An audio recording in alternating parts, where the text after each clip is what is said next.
Shalom, devosi bilangan 22 ayat 21 sampai 34, demikian firman Tuhan. Lalu bangunlah Bileam pada waktu pagi, dipelanainya keledainya yang betina dan pergi bersama-sama dengan pemuka-pemuka Moab. Tetapi bangkitlah murka Allah ketika ia pergi, dan berdirilah malaikat Tuhan di jalan sebagai lawannya. Bileam mengendarai keledainya yang betina, dan 2 orang bujangnya ada bersama-sama dengan dia.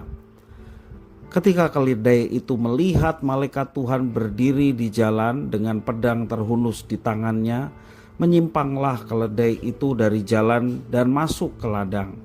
Maka Bileam memukul keledai itu untuk memalingkannya kembali ke jalan. Kemudian pergilah malaikat Tuhan berdiri pada jalan yang sempit di antara kebun-kebun anggur dengan tembok sebelah menyebelah. Ketika keledai itu melihat malaikat Tuhan, ditekankannya dirinya pada tembok sehingga kaki Bileam terhimpit pada tembok, maka ia memukulnya pula. Berjalanlah pula malaikat Tuhan terus, dan berdirilah ia pada suatu tempat yang sempit yang tidak ada jalan untuk menyimpang ke kanan dan atau ke kiri. Melihat malaikat Tuhan, meniaraplah keledai itu dengan Bileam masih di atasnya. Maka bangkitlah marah Bileam, lalu dipukulnyalah keledai itu dengan tongkat. Ketika itu Tuhan membuka mulut keledai itu, sehingga ia berkata kepada Bileam, "Apakah yang kulakukan kepadamu sampai engkau memukul aku 3 kali?" Jawab Bileam kepada keledai itu, "Karena engkau mempermain-mainkan aku. Seandainya ada pedang di tanganku, tentulah engkau kubunuh sekarang." Tetapi keledai itu berkata kepada Bileam, "Bukankah aku ini keledaimu yang kau tunggangi selama hidupmu sampai sekarang? Pernahkah aku berbuat demikian kepadamu?" Jawabnya, "Tidak." Kemudian Tuhan menyingkapkan mata Bileam. Dilihatnyalah malaikat Tuhan dengan pedang terhunus di tangannya berdiri di jalan. Lalu berlututlah ia dan sujud.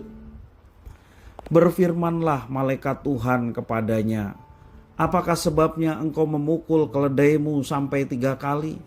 Lihat, aku keluar sebagai lawanmu, sebab jalan ini pada pemandanganku menuju kepada kebinasaan." Ketika keledai itu melihat aku, telah 3 kali ia menyimpang dari hadapanku. Jika ia tidak menyimpang dari hadapanku, tentulah engkau yang kubunuh pada waktu itu juga, dan dia kubiarkan hidup. Lalu berkatalah Bileam kepada malaikat Tuhan, "Aku telah berdosa karena aku tidak mengetahui bahwa engkau ini berdiri di jalan menentang aku. Maka sekarang jika hal itu jahat di matamu, aku mau pulang." Demikian firman Tuhan.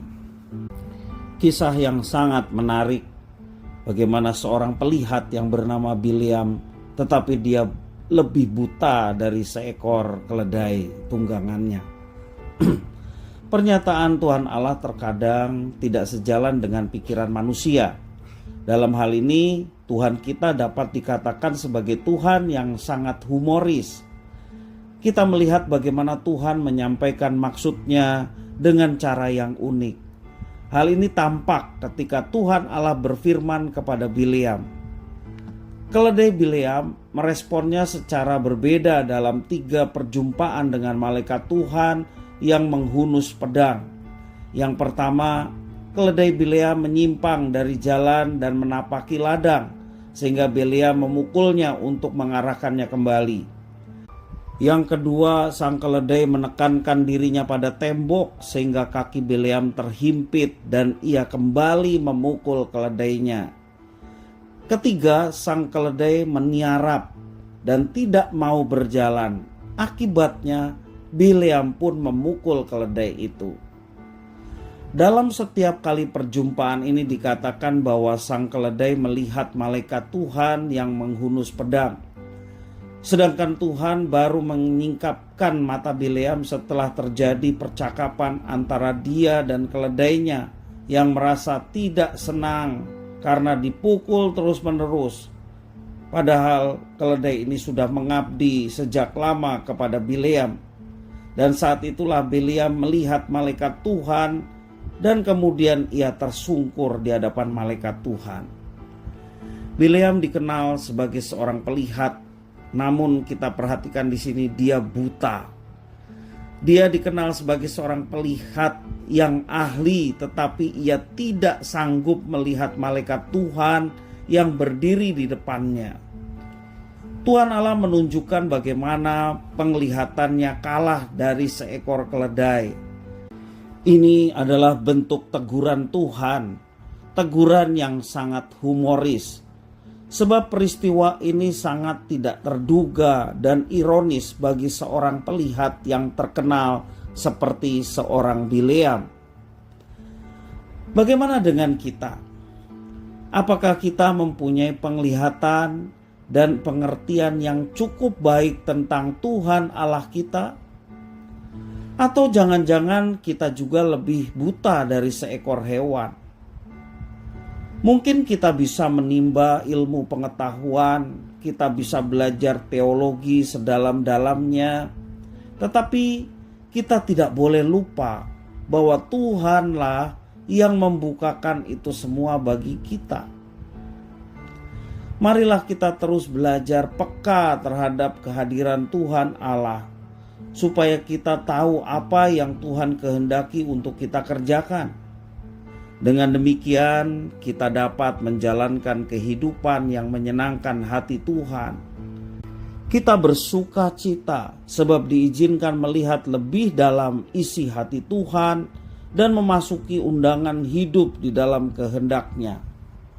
Marilah kita peka terhadap kehadiran Tuhan sehingga kita boleh melihat dengan mata rohani kita dan serta kita melakukan apa yang diperintahkannya dengan setia. Jangan kita dibutakan oleh apapun sehingga kita tidak melihat kehadiran Tuhan yang selalu menyertai dan memberkati umat-Nya. Sehingga hati kita berpaling kepada yang lain dan tidak bisa melihat bahwa ada Tuhan yang menyertai dan memberkati. Jangan sia-siakan hubungan yang istimewa dengan Tuhan. Kita istimewa di hadapan Tuhan. Dia adalah Sang Pencipta dan kita adalah umat-Nya. Dia adalah Sang Pemelihara, Sang Penebus di dalam Yesus Kristus. Dan kita umat-Nya. Umat-Nya diperintahkan untuk melaksanakan kehendak-Nya. Sehingga dalam melaksanakan kehendak-Nya, kita bisa menjadi berkat bagi orang lain. Tentunya menjadi berkat bagi orang lain adalah ketika orang lain pun bisa mengenal pribadi Allah yang berkuasa, pribadi Allah Sang Penebus di dalam Yesus Kristus. Dan ketika orang mengenal Allah yang benar di dalam Yesus Kristus, maka mereka pun turut mendapatkan kebahagiaan sejati, yakni keselamatan dan hubungan yang dipulihkan oleh Tuhan. Mari sekali lagi kita boleh bersama-sama melaksanakan apa yang dipercayakan Tuhan dengan setia. Karena itu dekatlah dengan Tuhan, alamilah kehadiran Tuhan setiap waktu. Jangan mata rohani kita dibutakan dengan hal-hal yang menyimpang dari ajaran Tuhan. Hawa nafsu, keinginan daging yang seringkali menyimpang, itulah yang menjadi penghalang dan mesti kita singkirkan. Sehingga hidup kita terus mencari kehendak-Nya dan melaksanakannya dalam kehidupan kita setiap hari. Tuhan Yesus memberkati.